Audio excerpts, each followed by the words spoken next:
शांति मुझे दे दे। पवित्र क्रूस का चिन्ह बनाएंगे पिता और पुत्र और पवित्र आत्मा के नाम पर, आमीन।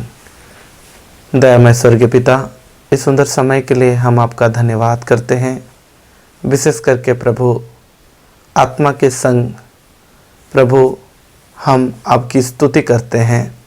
हे प्रभु, इस समय में विशेष करके हमारे साथ जुड़े हुए प्रत्येक भाई बहनों को हम आपके चरणों पर रखते हैं। हे पिता, आपने कहा है जब तक पिता किसी को आकर्षित ना करे तब तक कोई मेरे पास नहीं आ सकता। हे प्रभु, इस समय जितने भी भाई बहन हमारे से जुड़े हैं और प्रभु आपकी प्रभु स्तुति आराधना कर रहे हैं, उन सबों को आपके पवित्र हाथों में रखते हैं। विशेष करके प्रभु आपके अनुग्रह, आपकी कृपा और आपकी महिमा को प्रभु उंडेल दीजिए। हे पिता, तेरा पवित्र वचन कहता है जब तुम मुझे पुकारोगे, मुझसे प्रार्थना करोगे तो मैं तुम्हारा सुनूंगा। हे पिता, इस समय हम पर दया कीजिए। हे प्रभु, यहाँ जो भी मेरे भाई बहन हैं उनके ऊपर दया कीजिए। हे प्रभु, आज हमने योजना नहीं बनाया, बल्कि आपका पवित्र वचन कहता है मनुष्य योजना बनाता है परंतु सफलता ईश्वर के हाथों में है। प्रभु, आज इन भाई बहनों के जीवन में भी जो कमी है, कमजोरियां हैं, दुर्बलता है, सब कुछ को लेकर प्रभु तेरे पास आता हूँ। प्रभु, मुझ पर और इन भाई बहनों पर दया कर। प्रभु, तेरा वचन कहता है अपना सभी कार्य प्रभु को अर्पित करो, तुम्हारा योजना सफल हो जाएंगे। प्रभु, आज जो भी है प्रभु सब कुछ को आपके पवित्र हाथों में रखते हैं। दयामय स्वर्गीय पिता, इस सुंदर समय पर अपना अनुग्रह, अपनी दया को प्रभु उंडेल दीजिए।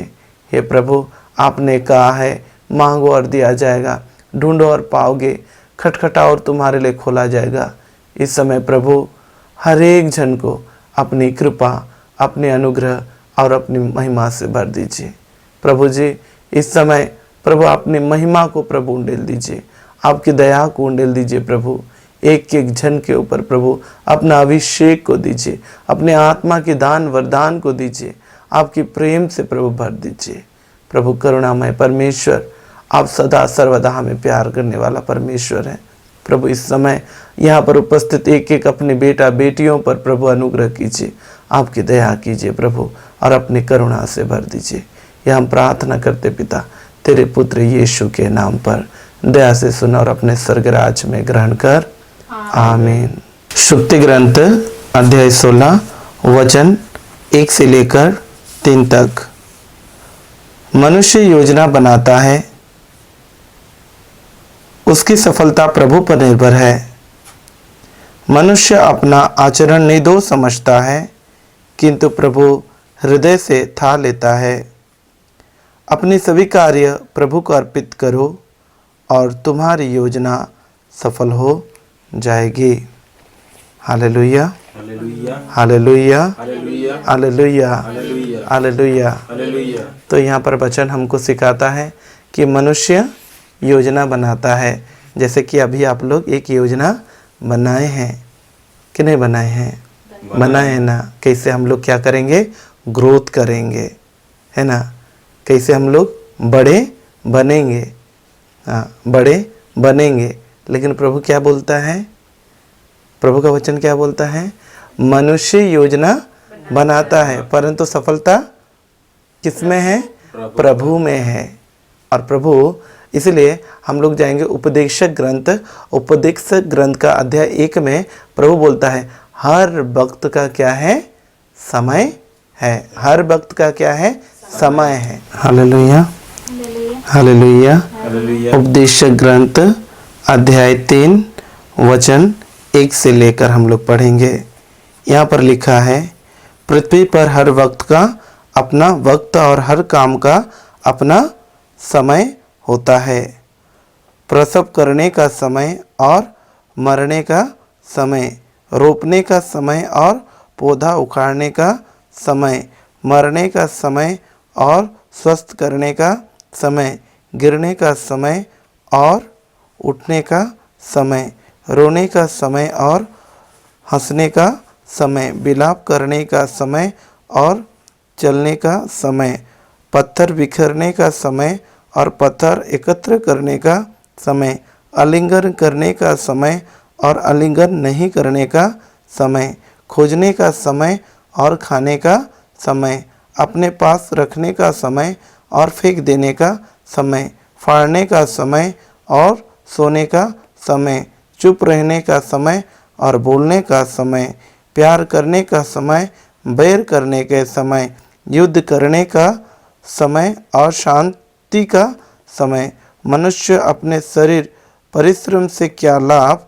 ईश्वर ने मनुष्य को जो कार्य सौंपा है, मैं उस पर विचार किया। उसने सब कुछ उपयुक्त के अनुसार सुंदर बनाया है। उसने मनुष्य को भूत और भविष्य का विवेक दिया है, किंतु ईश्वर ने प्रारंभ से अंत तक जो कुछ किया उसे मनुष्य कभी नहीं समझ सकता। Hallelujah, hallelujah. तो इस यहाँ पर हम वचन देख रहे हैं कि हर एक कार्य के लिए क्या है? समय है। और प्रभु अपने इच्छा के अनुसार क्या किया है? हर वक्त का समय के अनुसार बनाए हैं। जब हम छोटे थे हमको कुछ पता नहीं था, लेकिन हम बड़े हुए हमको पता नहीं है। हम कैसे बड़े हमको मालूम है नहीं है ना, लेकिन वो ऑटोमेटिक क्या हो रहा है? हो रहा है। कोई जानता भी नहीं है। कल दाढ़ी नहीं था, आज दाढ़ी निकल गया है ना। तो प्रभु बोलता है हर वक्त का क्या है? समय है। रोने का, दुख का, सुख का, काम करने का, उन्नति करने का, सब बात का क्या है? समय है। सारे बात का क्या है? समय है। तो प्रभु बोलता है मनुष्य क्या करता है? योजना बनाता है, लेकिन प्रभु जो किया है वो उसके समय में ही क्या होगा? पूरा होगा। जो प्रभु ने प्रतिज्ञा करके रखा है, जो समय और वक्त हमें दिया है, उसी समय में क्या होगा? पूरा होगा। यीशु 2021 साल पहले आए समय के अनुसार। प्रभु हमको बोलते हैं कि हम कितना ही योजना क्यों ना बनाएं, ये योजना हमारे द्वारा पूरा नहीं होगा, बल्कि बिना ईश्वर से हम कुछ भी नहीं कर सकते। इसलिए यूहन्ना के ग्रंथ में प्रभु यीशु ने कहा 15 में कि मैं दाखलता हूँ और तुम डालियाँ हो। जो मुझ में रहेगा वो क्या करेगा? फलेगा। लेकिन जो मुझ में नहीं रहेगा उसे काट दिया जाएगा और आग में झोंक दिया जाएगा। यीशु के बिना हम कुछ नहीं कर सकते, क्योंकि प्रभु यीशु ने स्वयं कहा मार्ग, सत्य, जीवन मैं हूँ, प्रथम और अंतिम मैं हूँ, मैं ही जीवन और पुनरुत्थान हूँ। यीशु के बिना कुछ हुआ है, यीशु के बिना कुछ होगा, यीशु के बिना कुछ हम कर भी नहीं सकते हैं। इसलिए हमें ये याद रखना चाहिए कि हम योजना बनाते हैं, लेकिन उसमें सफलता किसके हाथ में है? प्रभु के हाथ में है। उसी प्रकार अगर हम स्तोत्र ग्रंथ में जाएंगे, प्रभु का वचन कहता है अगर प्रभु घर ना बनाए तो राजमिस्त्री का श्रम व्यर्थ है। अगर प्रभु नगर की रक्षा ना करे तो पहरेदार क्या करते हैं? व्यर्थ ही जागते हैं, व्यर्थ ही जागते हैं। मतलब कि हम कितना ही कुछ करें, प्रभु के बिना हम कुछ भी नहीं कर सकते हैं। तो हमारा सब कुछ का मूल तत्व कौन है? प्रभु है। तो हम जब प्रभु से क्या करते हैं? मांगते हैं, प्रभु के पास हम आते हैं। इसलिए स्तोत्रकार कहते हैं 5:12 में जो तेरी शरण जाते हैं, किसके शरण जाते हैं? प्रभु के शरण जाते हैं, वे सब क्या करेंगे? आनंद मनाएंगे। प्रभु उनकी क्या करेंगे? रक्षा करेंगे और वे सदा हर्षित रहेंगे। सदा का अर्थ क्या है? हमेशा वो लोग क्या करेंगे? आनंद, हर्षित रहेंगे। हर्षित मतलब हर समय उनके जीवन में क्या होगा? खुशी रहेगा। जब हम अपने जीवन का नियंत्रण किसके हाथ में देंगे? प्रभु के हाथ में। इसलिए स्तोत्र 23 में प्रभु कहता है प्रभु मेरा चरवाहा है, मुझे किसी बात की कमी नहीं। किसी बात की कमी नहीं, इसका अर्थ क्या है? किसी बात, किसी का अर्थ उसमें सब कुछ आता है, ये दुनिया का सारा चीज आता है। तो आज हम जो भी करना चाहते हैं, मान लीजिए नौकरी, बिजनेस, और मतलब हम जो भी करना चाहते हैं अपने जीवन में, अगर उसमें यीशु नहीं है तो कुछ भी नहीं है। प्रभु का आशीर्वाद नहीं है तो कुछ भी नहीं है। अगर उसमें प्रभु है तो सब कुछ है। प्रभु है तो सब कुछ है। इसीलिए स्तोत्र का 23 में बोलता है, प्रभु मेरा क्या है? चरवाहा है, मुझे किसी बात की कमी नहीं। आगे क्या लिखा है? वह मुझे हरे मैदानों में बैठा था। हाँ, वह मुझे हरे मैदानों में बैठा था और संत जल के पास ले जाकर, हाँ, मुझे संत जल के पास ले जाकर, मुझ में नवजीवन का संचार, हाँ, मुझ में नवजीवन का, एक नई जीवन का क्या करता है? प्रभु संचार करता है। आगे, अपने नाम के अनुरूप हाँ, वह मुझे धर्म मार्ग पर ले हाँ, अपने नाम के अनुरूप वो मुझे धर्म मार्ग पर ले चलता है। चाहे अंधेरी घाटी होकर जाना पड़े, मुझे किसी अनिष्ट की शंका हाँ, नहीं। चाहे अंधेरी घाटी होकर जाना पड़े, मुझे किसी अनिष्ट की शंका नहीं। किसी अनिष्ट की शंका नहीं मतलब कुछ भी हो मेरे जीवन में, कुछ भी उतार चढ़ाव हो, कुछ भी परिस्थितियाँ है, लेकिन मेरे साथ कौन है? प्रभु है। और मैं अपना सारा कार्य किसको समर्पित किया हूँ? प्रभु के हाथों में। और मुझे देखभाल कौन कर रहा है? प्रभु कर रहा है। तो मेरे सारे कार्य में क्या होगा? सफलता मुझे मिलेगा। हर कार्य में मैं क्या होऊंगा? सफल होऊंगा, क्योंकि मेरा चरवाहा कौन है? प्रभु है। मेरा रखवाला कौन है? प्रभु है। इसी प्रकार अगर हम जाएंगे स्तोत्र 121 में, वहाँ पर बहुत सुंदर ढंग से प्रभु का वचन कहता है। स्तोत्र ग्रंथ 121 को अगर हम पढ़ेंगे तो उसमें प्रभु का वचन बहुत सुंदर से कहता है, मैं अपनी आंखें पर्वतों की ओर उठाता हूँ, क्या वहाँ से मुझे सहायता मिलेगी?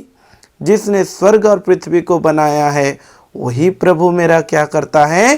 सहायता करता है। तो हमारा सहायता करने के लिए कौन है?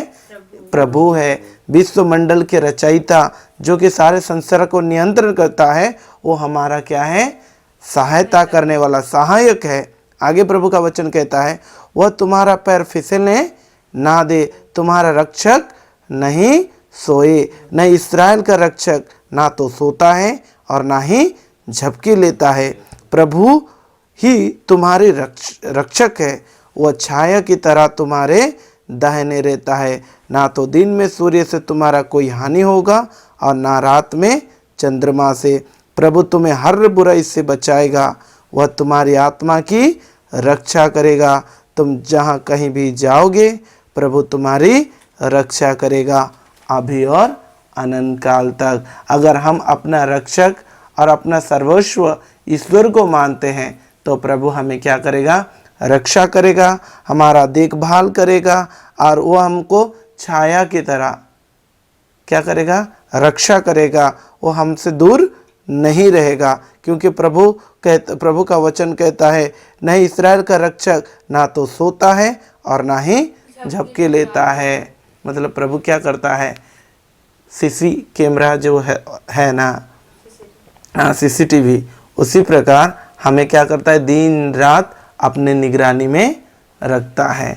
इसलिए हम जो भी करते हैं, है ना, हम जो भी करते हैं अपने जीवन में, जो भी करते हैं, मतलब कि हमको लगता है कि कोई नहीं जानता है, मैं अपना हूँ, मैं अकेला हूँ, मैं ये कर रहा हूँ, मैं वो कर रहा हूँ, किसी को कुछ पता नहीं है। लेकिन एक है जो कि हमें निगरानी करता रहता है। जैसे कि हम लोग अगर देखेंगे स्तोत्र ग्रंथ में ही प्रभु का वचन क्या बोलता है। स्तोत्र 139 में प्रभु कहता है, प्रभु तूने मेरी था ली है, तू मुझे जानता है, चाहे मैं लेटूं या बैठूं तू मुझे जानता है, तू दूर रहते हुए भी मेरे विचार भांप लेता है। मैं चलूं या लेटूं तू देखता है, मैं जो भी करता हूँ तू तू सब जानता है। हम जो भी करते, खाए पिए बैठे उठे कुछ भी करें, कौन जानता है? प्रभु जानता है। ना तो हम प्रभु से छिप सकते हैं। आगे अगर हम वचन पढ़ेंगे 7 को, तो वहाँ पर लिखे, मैं कहाँ जाकर तुझसे अपने को छिपाऊं, मैं कहाँ भागकर तेरी आंखों से ओझल हो जाऊं। यदि मैं आकाश तक चढ़ूं तो तू वहाँ है, यदि मैं अधोलोक में लेटूं तो तू वहाँ है, यदि मैं उषा के पंख पर चढ़कर समुद्र के उस पार बस जाऊं तो वहाँ भी तेरा हाथ मुझे ले चलता है, वहाँ भी तेरा दाहिना हाथ मुझे संभालता है। यदि मैं कहूँ अंधकार मुझे छिपा ले और रात मुझे चारों ओर से घेर ले, तो तेरे लिए अंधकार अंधेरा नहीं है और रात दिन की तरह प्रकाशमान है। अंधकार तेरे लिए प्रकाश जैसा है। मतलब ऐसा कुछ भी चीज़ हमको ईश्वर के नज़र से छिपा नहीं सकता है। तो वो ईश्वर को अगर हम अपने को समर्पित करते हैं और अपना सारा योजना उनको समर्पित करते हैं, तो वो ईश्वर वो योजना को समय के अनुसार हमारे लिए पूरा करेगा। क्योंकि प्रभु नबी यिर्मयाह के ग्रंथ अध्याय 29 वचन 11 में बोलते हैं कि मैं तुम्हारे लिए एक निर्धारित योजना जानता हूँ, तुम्हारे हित की योजना अहित की नहीं बल्कि असमय भविष्य की योजना। लेकिन प्रभु बोलते हैं कि वो भविष्य की योजना को हमको किसको समर्पण करना है? प्रभु को। तब वो योजना हमारे जीवन में क्या होगा? सफल होगा। Hallelujah, hallelujah, hallelujah, hallelujah, hallelujah. प्रभु हमारा रक्षक है। वो हमारा क्या बोलेंगे, प्रभु हमारे लिए एक योजना बनाकर रखे हैं, लेकिन हम योजना बना रहे हैं ना। तो जैसे कि अभी आप लोग योजना बना रहे हैं ना, पूरा प्लान है कि हम ऐसे करके ही ऐसे आगे बढ़ जाएंगे। लेकिन प्रभु बोल रहा है कि मनुष्य योजना बना रहे हैं। हम लोग क्या हैं? मनुष्य हैं और हमारा योजना है। आप 4-5 लोग बात करके प्लान किए, है ना? आप लोग 4-5 जन मिलकर क्या किए? प्लान किए और आप बोल रहे हैं कि हम सक्सेस पाएंगे। लेकिन उसमें अगर ईश्वर का इच्छा नहीं है तो आप सक्सेस नहीं पाएंगे। इसलिए हम वचन में देखते हैं कि अपना सभी कार्य, आप छोटे से लेकर बड़ा काम, आप किसको समर्पण करना है? ईश्वर को। आप पढ़ाई कर रहे हैं, जॉब के लिए तैयारी कर रहे हैं, आप जॉब कर रहे हैं, आप खेल रहे हैं या आप कुछ भी काम कर रहे हैं, ये सब किसके सामने हो रहा है? ईश्वर के सामने हो रहा है।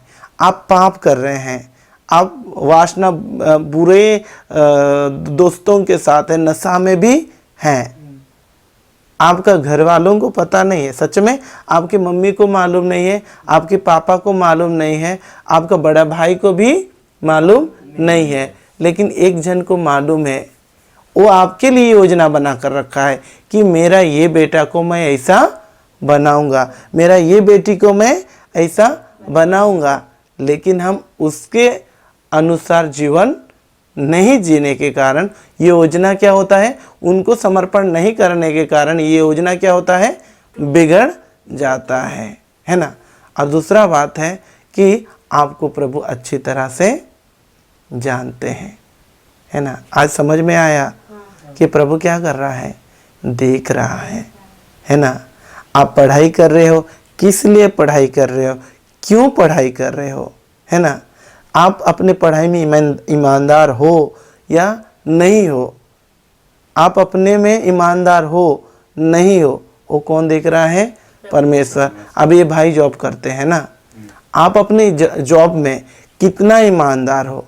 शायद आप अपना क्या बोलेंगे, मालिक या तो क्या बोलते हैं, बॉस को, है ना, आप झूठ बोल सकते हो, उसको जाली कुछ दिखा देते हो, काम दिखा देते हो, वो खुश हो जाता है।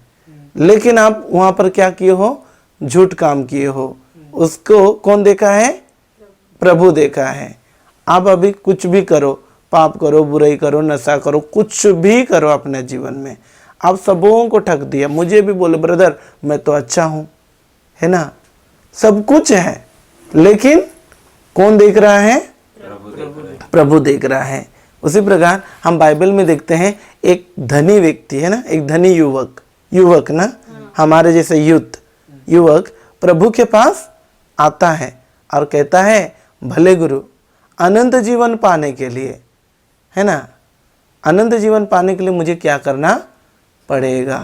प्रभु बोलता है कि संहिता जो वचन है, प्रभु का वचन है, नियम है, उसका तुम क्या करो, पालन करो। वो कहता है मैं बचपन से करके आ रहा हूँ, मैं बचपन से करके आ रहा हूँ। हम करते हैं नहीं करते हमको मालूम नहीं है, हम वचन के अनुसार जीते हैं मालूम नहीं है, लेकिन वो क्या बोल रहा है, मैं बचपन से करते आ रहा हूँ।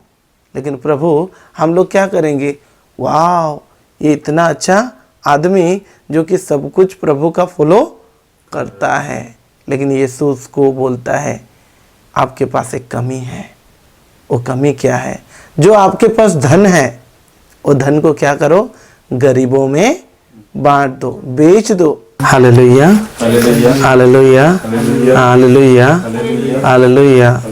हाँ, तो हम उस धनी व्यक्ति को देखते हैं कि वो धनी व्यक्ति प्रभु को इतना चाह रहा था और प्रभु को पाने के लिए उसका उम्मीद था, लेकिन उसके जीवन में एक कमी के कारण वो प्रभु को पा नहीं सका। उसी प्रकार हमारे जीवन में अगर हमको प्रभु को पाना है तो हमको प्रभु की तरह अपने जीवन को क्या करना है, बनाना है। और प्रभु की इच्छा के अनुसार अगर हम अपने जीवन को समर्पित करते हैं, जैसे कि वो धनी व्यक्ति ने अपने को प्रभु की इच्छा के अनुसार क्या नहीं कर पाया, समर्पित नहीं कर पाया। वो अपनी लालसा जो धन के ऊपर, उसका प्रलोभन के ऊपर जो था, धन के ऊपर वो क्या व्यस्त था, इसलिए वो प्रभु को समय नहीं दिया या प्रभु की बात को वो नहीं माना। उसी प्रकार आज हमारे जीवन में जो भी कमी है, जो भी कमजोरियां हैं, दुर्बलताएं हैं, अनेक प्रकार का दुर्बलता है, अगर हम उसको नहीं छोड़ते हैं और प्रभु को कहते हैं कि प्रभु मुझे अपनी कृपा दे, मुझे अपनी आशीष दे और मुझे अपने राज्य के अधिकारी बना, तो प्रभु हमें नहीं अपने राज्य में या अपने ब्लेसिंग से हमें नहीं भरेंगे, क्योंकि वो हमारे ही ऊपर है कि हम प्रभु क्या चाहता है उसी के अनुसार अगर हम जी रहे हैं तो प्रभु वो सब हमारे लिए करेंगे। और हम प्रभु की इच्छा को नहीं मानते हैं, हम अपने ही जिद में रहते हैं, तो प्रभु हमें ब्लेस कर नहीं पाएंगे। क्योंकि हम देखते हैं प्रभु का वचन प्रवक्ता ग्रंथ अध्याय 15 में प्रभु का वचन कहता है, अग्नि और जल तुम्हारे पास है, मैं तुम्हें निर्णय करने के लिए स्वतंत्र दे दिया है। तुम पानी को और आग को, ये दोनों में से किसको चुनते हो, जीवन और मृत्यु से तुम किसको चुनते हो। तो अगर हम अपना सभी कार्य में जो भी हम करते हैं, अगर हम प्रभु को समर्पित करके करेंगे तो हमारे कोई भी काम में हम असफलता नहीं होंगे। तो इन सारे वचनों से आपको और मुझे प्रभु क्या करे, आशीषित करे, क्योंकि प्रभु हमारे लिए एक निर्धारित योजना जानता है। इसलिए अपने सभी काम को क्या करना है, प्रभु के हाथों में समर्पित करना है। और प्रभु ही हमारा रक्षक है, प्रभु ही हमारा चरवाहा है, उसको मालूम है कब हमको क्या चाहिए। तो अपना सब कुछ को किसको समर्पित करना है, प्रभु को समर्पित करना है। आइए हम हाथ जोड़ें, अपने आंखों को बंद करें और प्रभु से प्रार्थना करें। दयामय स्वर्गीय पिता, इस सुंदर समय के लिए आपका धन्यवाद करते हैं। प्रभु इस घड़ी आपकी जितने भी बच्चे इस जगह में हैं और उनकी योजना जो भी है प्रभु, वो सब कुछ को समर्पित करते हैं।